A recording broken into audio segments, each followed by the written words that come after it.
Mr. Agnew. I was very interested to hear the experience of the first speaker, the Dutch young farmer, and the progression of the business.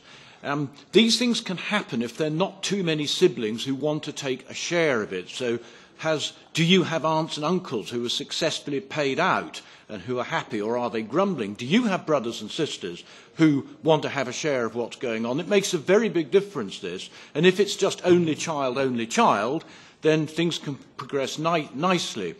I noticed that pigs are a big part of your operation, and that you don't, the CAP doesn't really relate to pigs. There's no support for pigs. So you've managed to expand your business, actually irrespective of the CAP, which I think is very creditable. But the final question I wanted to ask you is this. If they brought in capping of aid and it was slightly below your hectarage, would that be a disincentive for you to expand?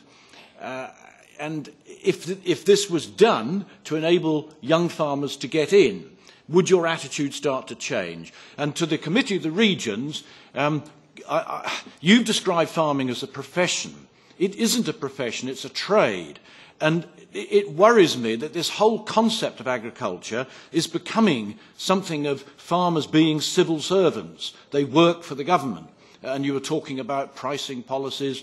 And the WTO won't put up with that, as far as I can see. The chairman's waving his hammer at me. He's a big man. I don't want to get hit by it. Thank you. I got the question whether I am the only child, whether my father came from a family where he was the only child. No, we're both not. And I think that also speaks for family farming. It's really something you get awarded. You work really hard for it. You discuss it over and over again with your siblings. It's not easy not being the only child and wanting to be the one taking over the family farm. So yes, sometimes money plays a role there as well. When it comes to the pigs, a topic that has been addressed also by a few of the members of parliament, I'm very proud that I can be farming on a mixed farm. I believe that, in fact, makes my farm more sustainable because I can work more circular. That also means that on one hand, with the arable land, we can make a good use of the current CAP. On the other, with the pigs, we don't.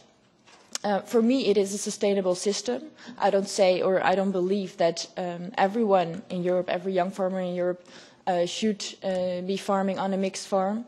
But for myself, I believe I can go on with that.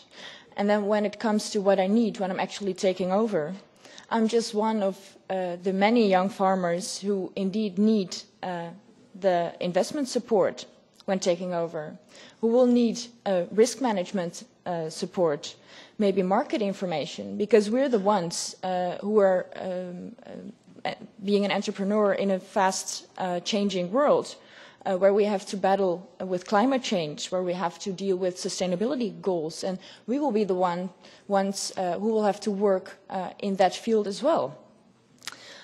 When it comes to the capping of the budget, I feel that if the money is used more efficiently and it would support me, I wouldn't be against it.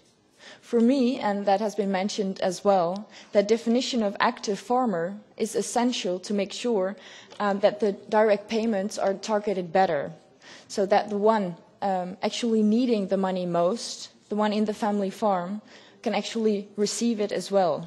Because that's what we want, a very diverse agriculture, an effective CAP.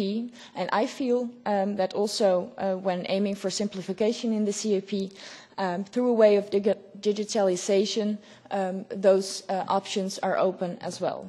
Thank you.